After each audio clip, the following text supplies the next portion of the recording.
charlas de fútbol, ¿no? Así que le damos la bienvenida al profesor Santiago Escobar para que pueda también compartir con nosotros. Primero, profe, muchas gracias por su apertura.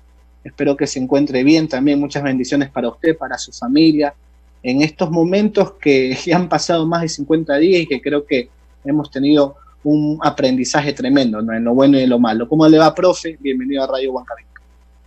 Buenas tardes, Gabo. Un saludo muy especial para usted, para todos sus compañeros, para toda la gente que en la tarde de hoy nos puede observar por este medio y escuchar. Como usted bien lo decía, yo creo que es un momento de aprendizaje. La palabra confinamiento no es que nos guste mucho, porque es dar espacio a quedarse uno en el encierro, y hay que abrir un poquito más la mente. Entonces creo que esto ha sido un espacio de enseñanza, de aprendizaje, de evolucionar como ser humano, de leer mucho, de capacitarnos, y que lo he dicho muchas veces, el día que terminemos este tema de la pandemia podamos ser mejores personas, y la verdad que los he pensado mucho a ustedes allá en Guayaquil, a toda la sociedad de Guayaquil por el momento tan difícil que han pasado en estos días, y deseando que estén mucho mejor. Sí, así es, mi querido profe, y hablando de ese aprendizaje, cambió bastante, ¿no? El tema de la planificación. El fútbol dejó de ser un poco tan importante como no era antes, pero cambió la planificación en cuanto a la preparación de los equipos, en torno a la Universidad Católica, cómo tuvieron que adaptarse o readaptarse a esta nueva situación que estamos viviendo. Bueno, inmediatamente cuando nos informan que debíamos que debíamos parar las actividades, no ir a la concentración, porque recuerdo que al otro día jugábamos contra Emelec, y el sábado, un día antes, nos avisa el gerente deportivo Manuel Illescas de que se suspende el torneo. Dimos la orden de cancelar entrenamientos un par de días, y en ese transcurso de las 48 horas empezamos ya a escuchar las noticias de los organismos de salud, de todas las autoridades del país, y lo que tuvimos que hacer fue disciplinarnos socialmente. Hicimos una reunión con el cuerpo técnico, construir entrenamientos virtuales, organizar planificación de los aspectos de la fuerza y de los trabajos aeróbicos. Montamos la plataforma de Zoom, y a partir de ahí comenzaron esos trabajos desde la parte física para mantener más o menos la forma. Sabíamos que todo iba a cambiar porque el espacio era diferente. Muchos viven en casas, otros en apartamentos, unos con espacios más grandes, otros con espacios más pequeños, algunos con material de trabajo en su casa, una bicicleta, un balón medicinal, ese tipo, un balón, cualquier elemento que tuviera cada uno, ponerlo al servicio de ellos para poder hacer el trabajo. De ahí pasamos al tema más importante, el tema psicológico. Hemos hecho charlas psicológicas a través de la plataforma con el grupo, charlas de nutrición, charlas de motivación. Montamos una obra de teatro también con unos actores ecuatorianos. También tuvimos una charla de motivación, y la última semana tuvimos una charla también de una historia de vida de dos hermanos ecuatorianos que han participado en diferentes actividades en este país, Roberto y Gaby. No sé si conocen la historia de ellos, una historia de vida, de superación personal. Entonces nos hemos metido por todas partes. Ahora el viernes tengo una charla táctica con el grupo, y nos tenemos que reinventar, construir, no quedarnos de brazos cruzados, sino que estamos actuando y haciendo lo que está a nuestro alcance y lo que se puede por los espacios, ¿no? Profe, dos preguntas de mi parte para que también interactúen mis compañeros. Y me parece estupendo, ¿no?, lo que nos está contando, el tema de readaptarse y de todas las innovaciones, por lo menos en lo que en torno al trabajo y la planificación de Católica. Hemos entrevistado también a gente de Melec, gente de Barcelona. Le he escuchado al profesor Pablo Repeto, por ejemplo, en el sentido de regresar. Dicen por aquí en Ecuador, no sé si en Colombia, que el apuro trae cansancio. No sé si esa frase también la dicen en Colombia, profe. Pero todos han coincidido que para regresar, por lo menos en la parte de una readaptación de pretemporada necesitan mínimo casi 3 semanas. También lo comparte de esa manera, que no es, ya vengo el día lunes, voy al entrenamiento y ya estoy listo y jugamos el fin de semana. Sí, comparto, pero es más, este año nosotros lo sufrimos en el inicio del campeonato cuando quedamos eliminados en la Sudamericana. Nosotros veníamos de un periodo de vacaciones de diciembre de 25 días, un mes, casi 4 semanas que se le dio descanso al grupo. Y hoy me estaba acordando, en estos días me estaba acordando de cuando los jugadores vienen de esa etapa de vacaciones. Imagínense, 4 semanas tuvimos y jugamos el primer partido con Lanús en Argentina y lo perdimos 4-0.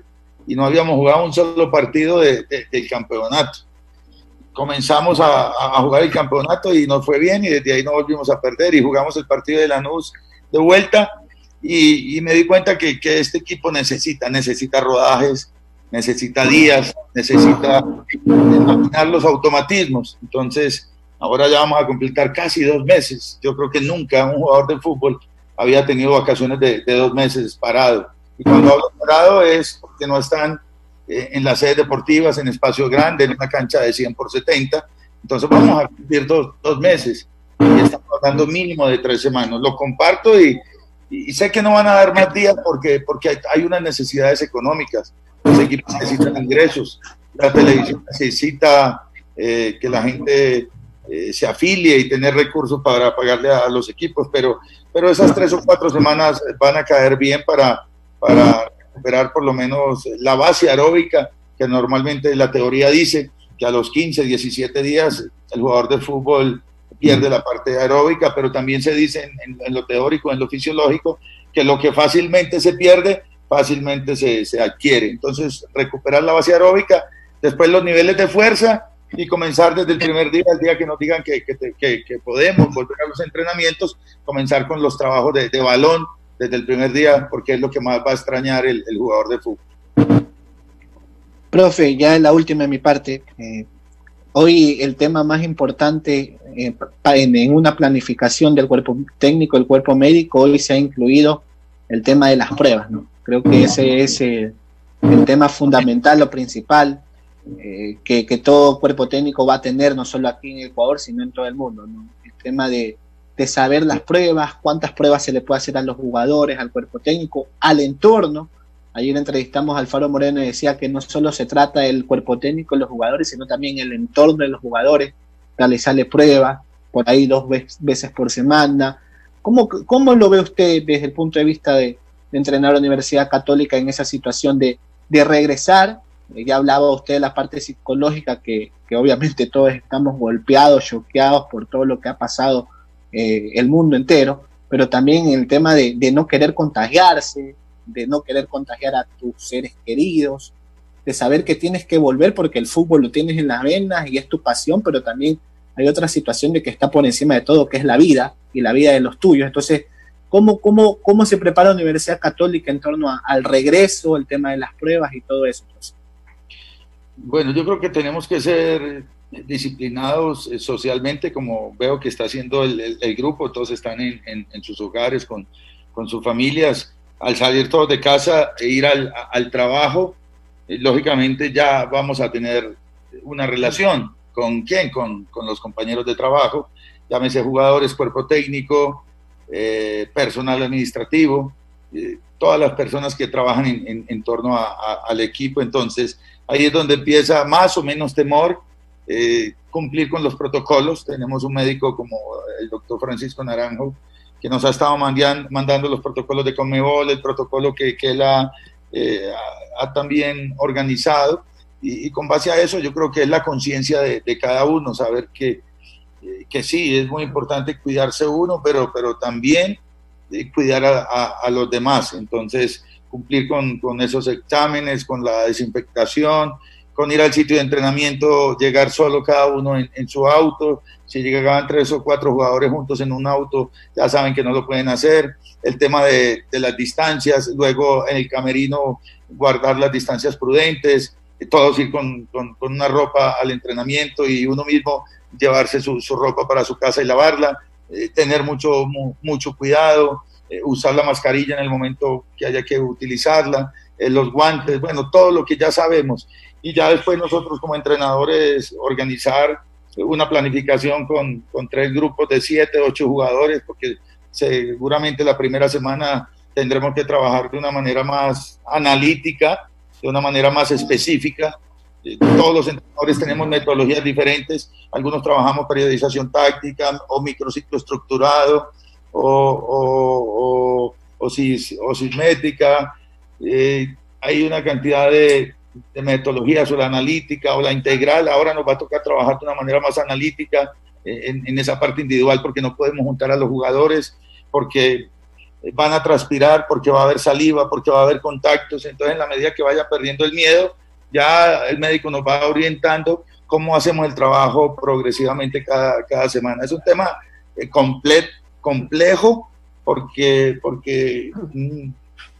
en este mundo que estamos viviendo nunca nos imaginamos que íbamos a pasar por esto, no estábamos preparados para hacer este tipo de trabajo, primero virtual, después un trabajo por grupos, pero ahí está la inventiva, la capacidad del ser humano, el darnos cuenta que somos frágiles, que tenemos que cuidar más esta humanidad, que tenemos que cuidar más el medio ambiente para que después también podamos jugar fútbol profesional. Es que esto es una cadena de tantas cosas que al final es conciencia, es disciplina, es pensar en los otros, es dejar el egoísmo y pensar en una sociedad mucho más humana. Y desafortunadamente hoy lo único que nos interesa es el dinero y el tema material, pero creo que hoy está por encima de todo la salud y la vida de todos.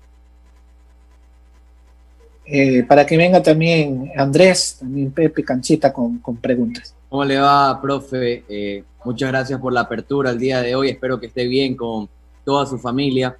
Y la verdad que le quería consultar algo que me parece que van a tener que innovar los entrenadores, porque viendo y tomando como referencia Europa, que ya están volviendo a los entrenamientos, que solo pueden 4 jugadores por sesiones, esto me hace pensar en la parte táctica.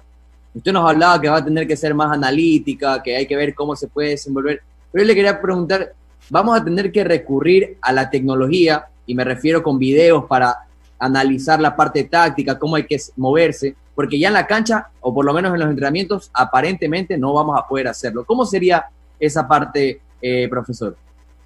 Sí, ¿qué tal, Andrés? Un gusto saludarte. Y es una pregunta bien interesante. Todo es nuevo, todo es novedad, y es ahí donde ya la mente del entrenador, la organización previa y la planificación, ya la tengo que tener en la cabeza. Yo no puedo esperar hasta el día que me digan vamos a empezar a trabajar por grupos de 4, 6, 8 jugadores. Es ahí donde el entrenador tiene que estar preparado para manejar las diferentes circunstancias. En el caso de, si nos toca trabajar con 4, habíamos hablado con el médico del equipo que probablemente íbamos a poder trabajar con 7, 8 jugadores por sesión, y si es de 4 o de 6, son trabajos analíticos, individuales. No se puede trabajar ni siquiera un 11 para montar una estructura del 1-4-3-3, que es lo que venimos trabajando.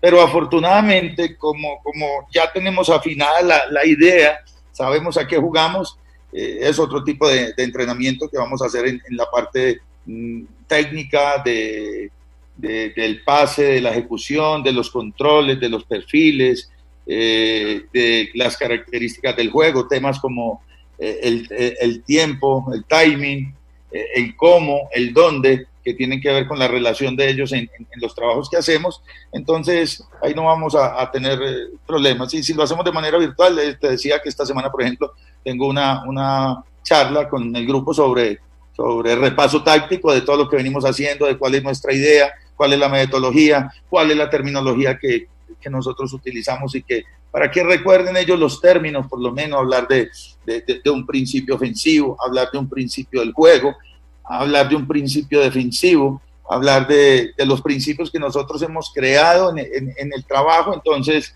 se puede mostrar virtualmente. Ya me tengo que estar preparado para hacer una charla técnica. Si en un hotel no puedo juntar al grupo para hacer una charla técnica, la haré por esta plataforma de Zoom, donde estoy acompañado de mi analista de video, donde bajo mis congelados tácticos y le muestro todos los movimientos y lo que tenemos que hacer. O sea que en eso es tener mucha creatividad y al principio, Andrés, yo creo que es una semana o dos con ese tipo de trabajo.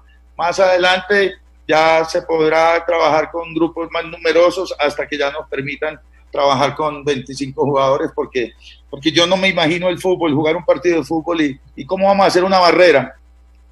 ¿Cuál es la distancia en la barrera una barrera de 5 hombres? Tienen que estar todos, si se abren, por ahí no van a meter el gol. Y entonces, cosas como eso, una barrera, un tiro de esquina donde asignamos unas marcaciones individuales, un contacto aéreo, un hombre a hombre, cuando van 2 jugadores a la disputa de un balón aéreo, o a ras de piso, un duelo, va a haber mucha cercanía. Entonces ahí estamos esperando que nos digan las autoridades médicas hasta dónde se pueden todo ese tipo de contactos y hasta dónde no, porque hoy nos dicen que no nos podemos ni abrazar ni saludar de mano. Entonces imagínate estos deportes colectivos, ¿qué vamos a hacer cuando empiece el juego en sí?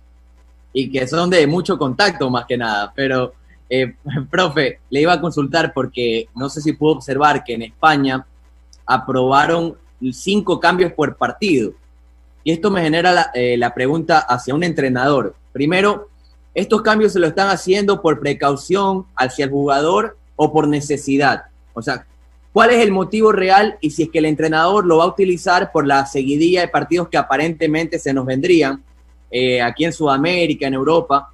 Pero ¿serían utilizados los 5 cambios? ¿Son realmente necesarios? También es una muy buena pregunta y me inclinaría más por el segundo punto que trataste, por la cantidad de partidos que puedan haber, que se juegue domingo, miércoles, domingo, para que los torneos en cada país puedan terminar siquiera en el mes de diciembre. Por ahí lo podría ver lógico. Después, a mí personalmente no me gusta, porque si nos quejamos hoy en Colombia, acá en Ecuador, por ejemplo, nos quejamos de ustedes que son tan buenos para las estadísticas y que se informan. Normalmente de un partido de 90 minutos, ¿cuánto tiempo se juega, Andrés? Se juega 53, 54, 57 minutos. Porque yo edito los videos, los partidos con mi analista de video, y le digo, quíteme las demoras en un tiro de esquina, en una falta, cuando un jugador se demora para salir. Y a veces él me dice, profe, hay 25 minutos del primer tiempo y 28 del segundo, por decir. Entonces eso no suma ni siquiera 60 minutos. Y imagínate 5 cambios y que falten 10 minutos para terminar el partido. Vamos en el minuto 80, yo voy ganando 1-0 y quiero quemar tiempo. Entonces hago un cambio cada minuto. Tú te imaginas si hoy en día nos quejamos de que el jugador se lanza al piso, de que fingen lesiones, de que quieren sacar provecho a todo ese tipo de situaciones. Los últimos 10, 15 minutos de un partido de fútbol nos lo vamos a pasar haciendo cambios cada minuto, cada 30 segundos. ¿Para qué? Para quemar tiempo, para quitarle ritmo al partido, y ahí se va a perjudicar el fútbol espectáculo. A mí personalmente no me gusta, porque yo recuerdo los partidos de pretemporada, cuando nosotros hacemos 5 cambios y empezamos uno ya, otro más adelante, y se cortan los partidos. Por ahí no me gustaría, porque se podría perder mucho tiempo. De resto, pues, por cuidar un poco la salud y la parte física del jugador, está bien. Ahí para que venga Pepe también. Ahí viene Pepe Gutiérrez, profe. Okay. ¿Qué tal, profesor Escobar? El gusto de tenerlo a usted en Gol Ecuador en Radio Huancavilca. El juego se desnaturaliza, es una posible realidad, porque hay situaciones que se utilizan en los partidos, algunos entrenadores que no están tanto del lado del fútbol espectáculo. Pero yéndose otra vez al juego, profesor, ¿cuánto puede influir esta para tan larga en la famosa dinámica del juego? ¿A qué me refiero? Que los jugadores pierdan esa velocidad para poder desbordar, que cueste recuperarla de parte de ustedes y la gente de preparación física. ¿Cuánto puede influir desde su visión como entrenador esta para tan prolongada en la dinámica del juego como tal? ¿Qué tal, Pepe? Igualmente un saludo para vos, un gusto. Lógicamente, yo creo que todos los equipos van a sufrir al principio, y yo le sumaría a esa inquietud tuya las lesiones que se puedan presentar porque van a realizar gestos en espacios más largos. Hoy los gestos que ellos están realizando es en su casa, en el apartamento, otro tipo de gestos y movimientos, y ya en el partido ya les toca hacer esfuerzos mayores, por ejemplo, un alargue de 50 metros, un pique de 40 metros, de 60, 70 muchas veces. En una transición, un deportista te hace de zona propia a zona del rival un esfuerzo de 60, 70 metros. Y ahora no pueden hacer ese tipo de ejecuciones. Entonces, sumémosle que puede haber lesiones, sumémosle la falta de ritmo, la falta de competencia, un torneo que va a estar parado, ya vamos a completar 2 meses. Sumémosle 3 semanas más o 4 semanas más, si es que iniciamos de acá a 3 semanas o un mes. Ahí estamos hablando de 3 meses, más esas 3 semanas de entrenamiento. Entonces, esto es una pregunta bien interesante y que hoy no tiene respuesta, hoy es más subjetiva que una respuesta concreta que te pudiera dar yo, y eso nos vamos a dar cuenta cuando el campeonato nuevamente empiece, a qué equipo le va a costar más, a qué equipo no le costó, qué jugadores de pronto tuvieron más profesionalismo y en su vida privada realizaron todo el trabajo que se les mandó, y por más que hayan realizado todo el trabajo, igual hay un bajón en la parte física. Entonces surgen muchas inquietudes y cuando reinicie el torneo ahí nos daremos cuenta en el ritmo de los partidos, en la calidad individual, en los trabajos colectivos, en los equipos que ya tienen una memoria operativa, porque venimos trabajando hace rato con un mismo entrenador. Yo ya llevo 2 años con la Universidad Católica y en eso pues, yo puedo tener un poquito más de tranquilidad porque ya sabemos a qué juega mi equipo, los jugadores saben los conceptos, pero ahora mi inquietud es cómo me van a responder en la parte física y en la parte emocional. Precisamente eso, el tema del trabajo que tienen ustedes, el bagaje de trabajo, el tiempo y la calidad, por lo que han logrado que su equipo tenga su idea bien hecha carne y que tendrán que obviamente refrendarla cuando el fútbol regrese. Pero eso también pueda generar en ustedes como cuerpo técnico, gente que está muy a cargo de los jugadores con relación a dirigentes y demás, que esperan garantías para el tema de controles y todo lo demás, protocolos para el retorno del fútbol. Ustedes están esperando totalmente aquello y lo han podido hablar con la gente de dirigencia del club. Es que debe ser así, Pepe, no hay otra situación, porque acá está en juego la vida del deportista, la vida de sus familias, la vida de sus compañeros. Entonces debe haber mínimo unas normas de seguridad. Ya nos dimos cuenta que en algunos países quisieron reiniciar y había muchos deportistas que estaban contagiados y que salieron positivos y eran asintomáticos porque ellos no se habían dado cuenta que estaban contagiados, pero no se habían hecho un examen, habían permanecido en sus casas y fueron a su sitio de entrenamiento el primer día y resultaron todos contagiados. Ahora puede pasar acá lo mismo en Ecuador, en Colombia, en cualquier país donde lleguemos al entrenamiento y alguno pueda estar contagiado. Entonces lo mínimo es que nos brinde cada equipo, la Liga Pro, si aparece una empresa privada que pueda colaborar con el fútbol y desarrolle todo este tipo de protocolos, bienvenido, porque esto también requiere de algunos costos, se van a incrementar costos para los equipos, pero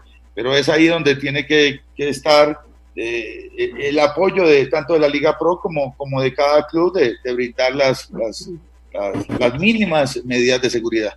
Profe, mis compañeros son testigos. Yo aquí tengo mi tablero y hice mi tabla y lo di como ganador en 4 fechas, 5, donde quedan algunos partidos para completar la 5ª fecha, y lo di como ganador a vuestro equipo. ¿Por qué? Por la única y sencilla razón, los números no mienten, profe, y usted lo conoce muy bien, y usted también me imagino que haber hecho su tabla, que ganando su partido en condición de local, usted es el ganador absoluto de estos primeros 15 partidos. Pero con esta maldita pandemia, me imagino que usted tiene que estar pero sumamente molesto porque parece que no se va a terminar de la forma como se inició el doméstico. Usted dijo una gran verdad. Inició la Copa Sudamericana sin haber jugado partidos oficiales y quedó al margen. Y viene y retoma ya el campeonato ecuatoriano de fútbol y allí está. Hoy está en una posición estable. Repito, pero si usted gana sus partidos en condición de local, usted es el ganador. Profe, la pregunta es, ¿hizo su tabla? ¿Lo ve así como lo estoy diciendo o estoy mintiendo? Bueno, ese también es otra buena pregunta, porque todavía no se ha decidido si el campeonato se va a hacer zonal o no. Había entendido que estaba esa propuesta, pero está por definirse, y me contaron que los puntos que tuviéramos, esos puntos van a valer para darle continuidad al torneo, que sería lo justo. Real, claro. Entonces, esto es cuestión de simplemente prepararse para lo que decidan las personas que organizan el torneo, el sistema de torneo. No me parece inviable esa forma como lo están planteando, primero para que al principio no haya tanto viaje y jueguen los equipos de la misma zona, para que los jugadores y nosotros y ustedes, que también les toca viajar a comentar los partidos, no estén en una sala de espera, no estén en un avión, no estén tanto desplazamiento en bus. Entonces son muchas cosas, y la verdad que ahora prefiero que pase esta pandemia y ocuparnos, más que de quejarme. Yo me ocuparía de mi equipo para que mantenga el mismo nivel de juego, y para uno llegar a la primera posición tiene que tener mucha regularidad, faltan muchas fechas, el torneo recién empieza. Entonces soy amigo del trabajo y de potenciar todo lo que estamos haciendo, que va a ser importante que nos podamos mantener. Y lo que tú estás hablando, pues si yo gano ese partido con Emelec, quedamos de primeros, pero ahí no puede terminar un torneo, siendo justos. Ahí no pueden terminar un torneo porque van 15 puntos, van 5 fechas, y acá el campeón debe ser el equipo que más puntos haga hasta final de la temporada. Le iba a decir, cuando recién empezaba este diálogo, que no lo noto muy bien por esta pregunta que le hice, que le acabé de realizar. Pero bueno, no, ¿verdad? Por el fútbol es así, como usted ya lo explicó también. Y el tema del día de hoy, profe, le iba a decir a mis compañeros, ¿quién sale favorecido en este stop? Creo que va a haber sorpresa, profe, con este stop de 30, 40, 50 días, y usted también ya lo habló, que puede ser un par de meses más. ¿Quién puede salir favorecido con este stop? Aún no se conoce, es una gran verdad, cómo se lo va a jugar. Pero yo hice un ejercicio, profe, también, aunque parezca mentira.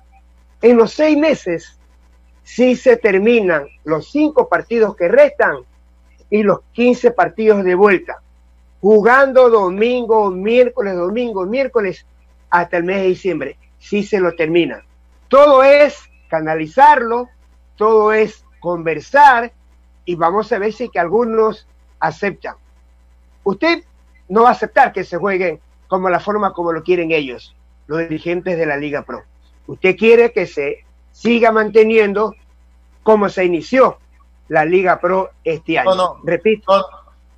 No, de pronto no me interpretaste bien.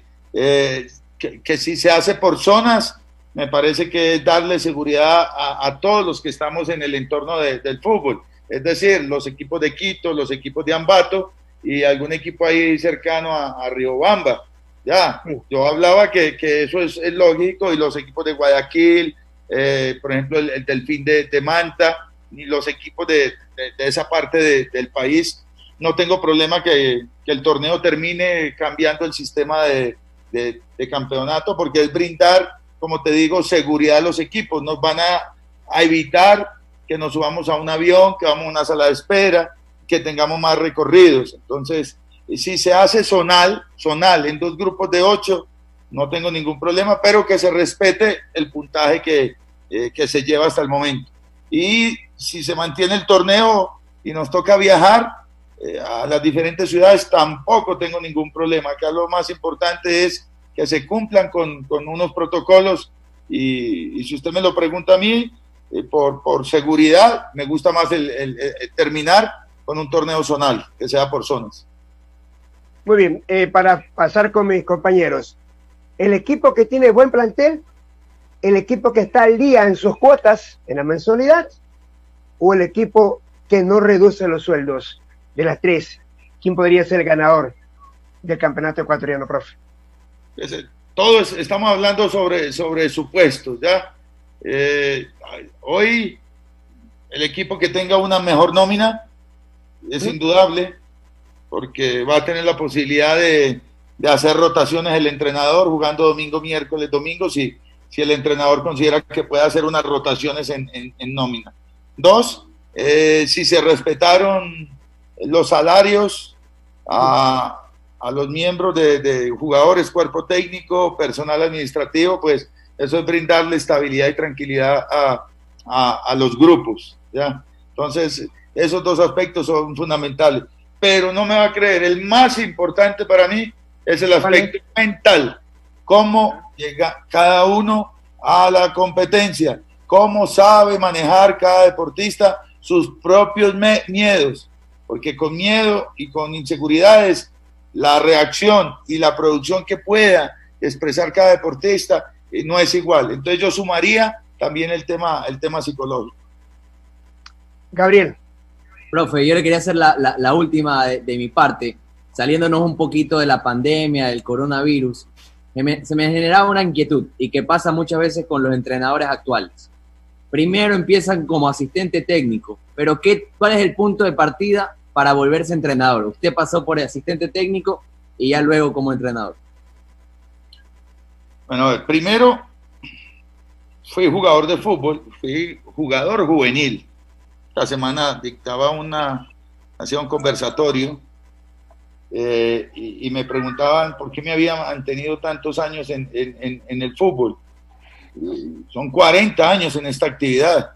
Yo a los 16 años, yo ya tenía un contrato de futbolista con Atlético Nacional de Medellín, que fue el equipo de mis amores, donde yo jugué, donde jugó mi hermano, donde fui campeón como jugador en el año 81, donde fui campeón como asistente técnico en el año 99, donde fui campeón como entrenador en el 2005 y en el 2011.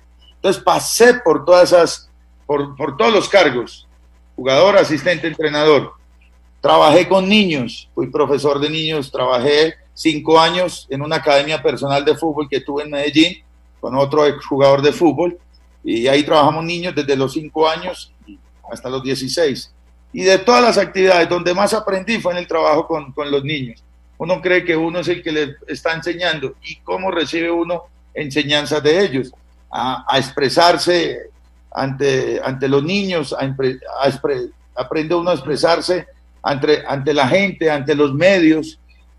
Después estudié, me preparé, asistí a todos los cursos habidos y por haber en nuestro país. Me iba a las canchas a ver a los diferentes entrenadores. Cuando era jugador de fútbol hablaba mucho de táctica con Aníbal Ruiz, con Juan Martín Mojica, con Luis Cubilla, con Pacho Maturana, con Hernán Darío, con el profe Luis Fernando Suárez, con el profe Peláez, con tanta gente. Y yo creo que es definitivo pensar que solamente el haber sido jugador de fútbol no te alcanza para dirigir, y menos en el fútbol de hoy en día, donde tenés que saber de pedagogía, de psicología, de manejo de vestuario, de liderazgo, un liderazgo donde uno se lo gana con el ejemplo, no un liderazgo imponiéndolo, que fue como nos tocó aprender a nosotros. En la época de nosotros aprendíamos por o es obediente, y tenías que aprender de esa manera. Ya ese tipo de liderazgo hoy en día, no, hoy se necesita más acercamiento al jugador, más relaciones humanas, más la parte humana. Entonces yo digo, Andrés, que esto es la combinación de muchas cosas para llegar a ser entrenador de fútbol. Muchas veces en un libro no te dicen cómo vas a resolver en un intermedio cuando vos preparaste un equipo con 11 jugadores y se te hicieron expulsar un par de jugadores y llegan al intermedio con 9 jugadores. ¿En qué libro te dicen cómo vas a replantear el partido con 9 y cómo lo vas a ganar? O cuando un dirigente se quiere entrometer en las cosas técnicas y llega un camerino caliente a irrespetar a los jugadores, o cuando en el intermedio por una calentura hay una pelea de jugadores y cómo tiene que intervenir el entrenador. Eso no está en los libros, ¿sí me entendés? Entonces, es la práctica, la academia es muy importante y todas esas vivencias que has tenido en los cargos donde has estado. Entonces, yo digo que el fútbol es un todo, Andrés, y si sabes mucho y tenés mucho conocimiento y no lo sabes transmitir, prácticamente esos conocimientos quedan en un segundo plano. Entonces, todos los días hay que estar actualizados, sabiendo en qué época vivimos. Hoy estamos viviendo con una generación que hace unos años era la Millennium, hoy es la generación Z o Centennial que llaman. Una cantidad de cosas y de cambios. Y la generación X era antes del año 2000, entonces tenemos que estar preparados para manejar grupos. Gracias. Profe, en base a eso, usted siempre dice que para llegar a donde uno está tiene que tener maestros, ¿no? ¿Cuáles fueron sus maestros? Siempre quise preguntarle eso, sus maestros en el fútbol. Le digo, ¿por qué esto? Pues lo escuchaba a Sebastián Pérez, cuando habla de Sachi Escobar, prácticamente le debe todo a Sebastián Pérez, de salir Atlético Nacional. No sé qué otros jugadores también usted pudo también sacar a la palestra, de que hoy, siempre digo que el ser humano lo que mejor puede tener es ser agradecido, ¿no? Pero uno va teniendo esa secuencia, esa cadena, ¿no? Los que te formaron a ti como entrenadores y luego tú los jugadores que pudiste formar y que hoy ves que están en la palestra del fútbol mundial o estuvieron en la palestra del fútbol mundial. Sí, a ver, hay una persona que hoy ya no vive, que es el profesor Luis Cubilla, técnico uruguayo, un hombre que fue mundialista y que en la época que yo fui jugador de fútbol, para mí fue el mejor entrenador que yo tuve en mi carrera deportiva, como un hombre que conceptuara el fútbol de una manera diferente, un hombre observador, táctico, estratega, que le aprendí mucho. Y después, con los que pude trabajar y que tengo una gratitud muy grande, es el profesor Luis Fernando Suárez y el profesor Juan José Peláez, que pasó por el Barcelona de Guayaquil. Esos dos técnicos me marcaron mucho y les aprendí mucho, pero al final me tocó empezar a volar solo, como se dice, y estructurar mi propia metodología, mi propia idea de juego y mis propias características, pero a ellos los tengo que mencionar porque les aprendí mucho. Pacho y Bolillo no fueron entrenadores míos, fueron entrenadores de mi hermano, pero hablaba mucho de fútbol con ellos, también han sido importantes para nuestro fútbol colombiano, pero hoy en día creo que este fútbol ha evolucionado mucho y hoy yo creo que lo que soy se lo debo al acumulado de todas mis experiencias, todos estos entrenadores que tuve cerca y lo más importante que hoy me toca manejar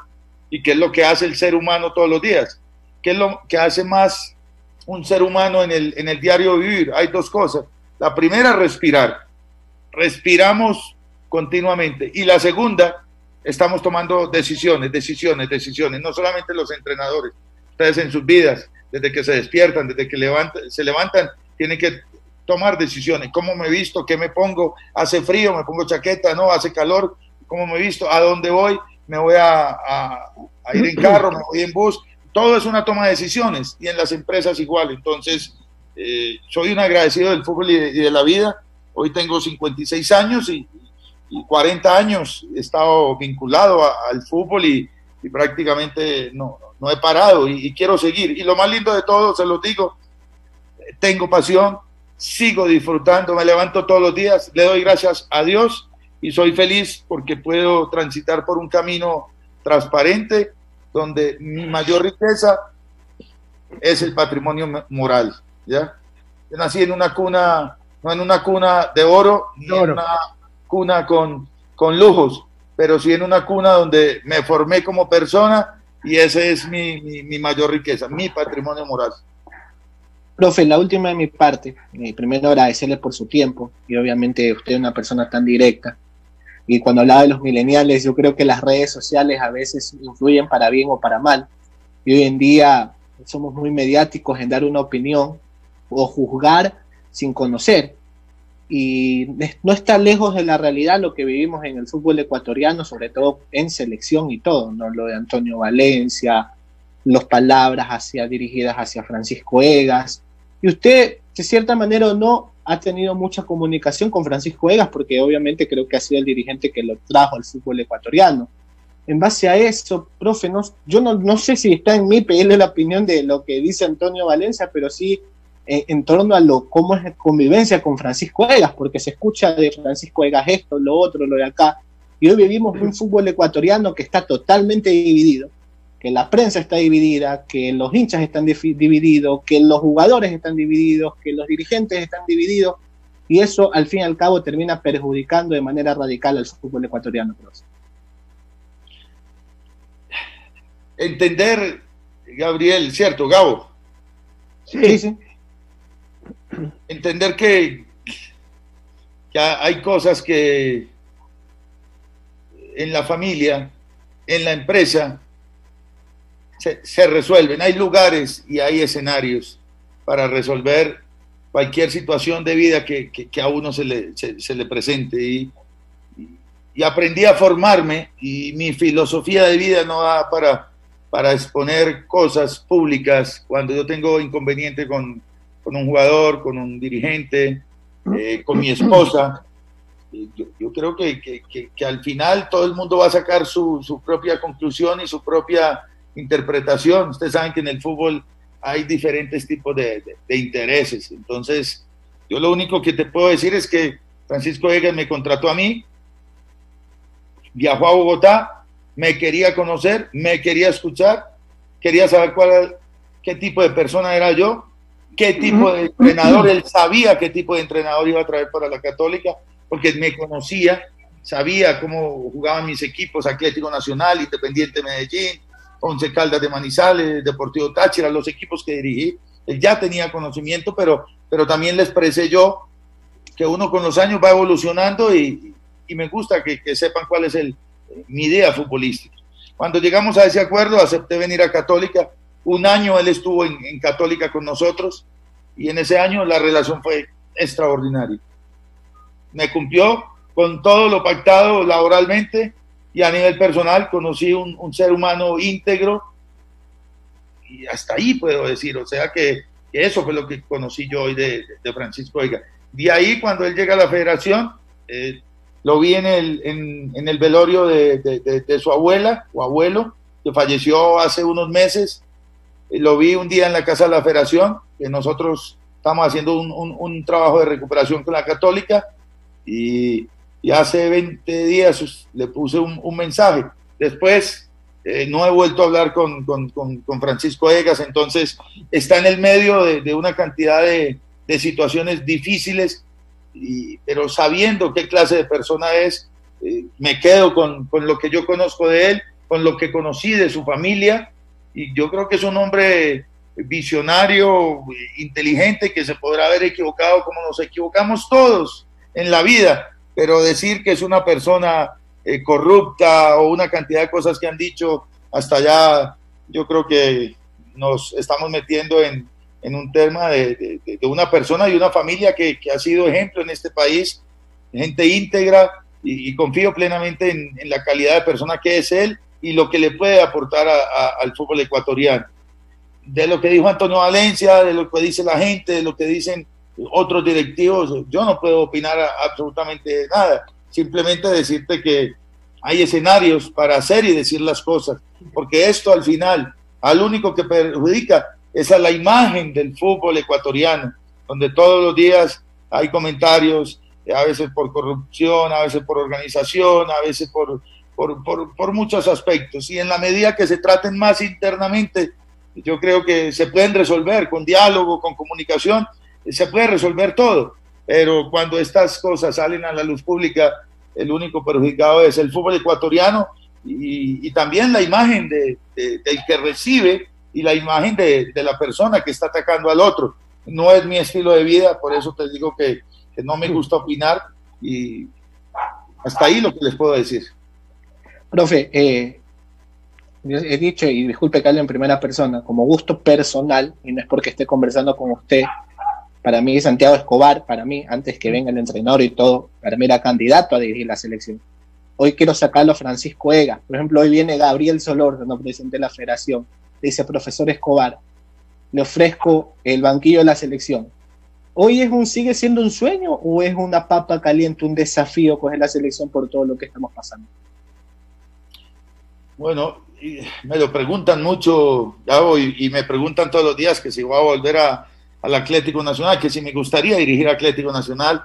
Aquí me preguntan que si me gustaría dirigir la selección de Ecuador y siempre mi respuesta es: no me gusta postularme, no me gusta hablar de supuestos, no me gusta decir. Si yo hoy le digo a usted que mi sueño es dirigir la selección ecuatoriana, va a salir en todos los medios que mi sueño es dirigir la selección ecuatoriana, y eso es un título y eso vende. Entonces hoy hay un cuerpo técnico que está al frente de la selección, y por respeto a él, yo ese tipo de preguntas normalmente no las contesto, como no contesto de las de Medellín, ¿no? Y de Colombia, que me preguntan cuándo va a volver a Nacional, que lo ha sacado ya campeón 2 veces y que la gente me quiere mucho allá, pero hoy está el profesor Juan Carlos Osorio en Atlético Nacional. Cuando estemos en escenarios reales, ahí cuando no haya técnico en la selección, en ese momento yo puedo responder si tengo el sueño o si aspiro. Lo único que te digo es que sí tengo el sueño de dirigir algún día una selección de Sudamérica, de Centroamérica, de Sudamérica. Una selección es el sueño que yo tengo más adelante. En este momento mi cabeza está puesta en Universidad Católica y vamos a ver qué me depara el futuro. No es que me moleste la pregunta, solamente quiero que me entiendas, Gabo, porque es muy fácil, lógicamente. ¿Cuántos entrenadores no quieren dirigir una selección, un equipo grande? Entonces, por respeto a mis colegas, normalmente no respondo. Profe, bien, muchas gracias por... Dele, Canchita. Sí, solamente para despedirme también, profe, y preguntarle, con la pregunta que le hice, que el equipo que tiene buen plantel podría ganar el campeonato, que el equipo que está al día en sus cuotas, o sea, en su mensualidad, o el equipo que no reduce los sueldos, las 3 cosas, pero usted me puso una más de la cabeza. Uniendo las 4 cosas, su equipo está para ganar el torneo en el presente año, pese que recién vamos por la 4ª fecha, vamos por la 5ª fecha, profe. Estamos para pelear con los de arriba, te contesto con toda la seguridad del caso, porque el equipo este año es más maduro, tiene más oficio, aprendió de las lecciones del año pasado. Estuvimos muy cerca el año pasado, ustedes saben, pero eso era parte del aprendizaje, porque hace 40 años Católica no queda campeón, y estuvimos cerca, y estuvimos a 2 puntos de ir a una Libertadores, estuvimos a punto de eliminar a Liga de Quito, y cuando teníamos un 3-0 allá en la cancha de ellos, el 3-2 les dio vida y nos ganaron después 2-0 en el Atahualpa. Pero entonces uno dice, ¿y por qué perdieron? Porque había que vivir esas experiencias, porque este equipo no está acostumbrado a estar en esos escenarios y hace parte del crecimiento. Pero hoy te digo que veo un equipo para pelear arriba el campeonato, respetando a Barcelona, a Liga, a Emelec, a Independiente, que es el campeón de la Sudamericana. Yo creo que estamos para pelear a la par con todos, y que afortunadamente las ventajas deportivas acá en Ecuador yo veo que se han estrechado, porque equipos como Macará, Independiente del Valle, Delfín, Católica, se le han acercado futbolísticamente mucho a lo que es Liga, Emelec y Barcelona. Profe, muchísimas gracias de mi parte, ¿eh? Un abrazo le envío acá desde Guayaquil. Andrés, también para que se despida el profe. Sí, profe, agradecerle por su tiempo el día de hoy, y le voy a leer un mensaje que nos envía también uno de nuestros oyentes, René. Qué tipazo, qué manera profesional al momento de expresarse el señor Escobar. Mis respetos. Y la verdad que yo concuerdo bastante, y le agradezco por enriquecernos con sus conocimientos del fútbol, y también al momento de responder las preguntas polémicas, por decirlo así. No. La verdad que me gusta mucho este tipo de entrevistas, porque son de fútbol, porque tienen contenido, y en cada una de las preguntas de ustedes hubo contenido. Entonces la persona que escucha, que los ve, se queda con una enseñanza, con un aprendizaje, ya sea de fútbol, ya sea de vida, ya sea de valores, y ustedes también, porque yo aprendo de ustedes, y ustedes reciben también conceptos de uno, y a veces pueden ser hasta diferentes, y eso hace parte de la crítica que tiene que existir, un concepto diferente, una opinión distinta, y eso hace que todos nos podamos enriquecer, porque yo me he hecho un propósito en la vida, dignificar esta profesión. Es muy linda, es una profesión que tenemos que dignificar los jugadores, los entrenadores, los preparadores físicos, los analistas de video, los entrenadores de portero, los utileros, los rehabilitadores, los psicólogos, los periodistas, los mismos hinchas, porque las divisiones, en mi país yo viví muchas divisiones, sobre todo de región, los paisas con los bogotanos, con los caleños, con los barranquilleros, y al final eso no conducía sino a un regionalismo que no conducía a prácticamente nada, simplemente a que nuestro interior estuviera lleno de resentimiento y de violencia. Qué lindo que en este país de 16, 17 millones de habitantes podamos tener programas donde se converse de fútbol y donde se respete a la persona, al ser humano. Y le agradezco a esa persona que escribió, porque trato de ser muy, muy claro y muy transparente, y me voy a equivocar muchas veces, y he perdido, y he fracasado, y he tenido éxito, y he sido campeón, y he sido último, he pasado por todas, pero lo más importante es que seamos genuinos, y que no se nos olvide que somos seres humanos. Antes de ser ustedes periodistas y yo entrenador, somos personas.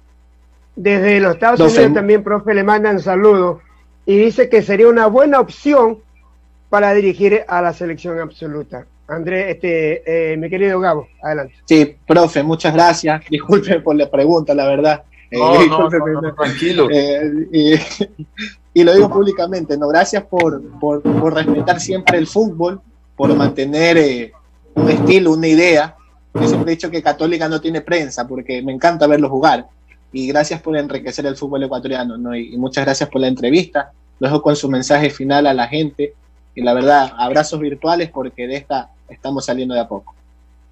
Gracias, Gaby, gracias a todos tus compañeros, a todos los que preguntaron y estuvieron acá presentes.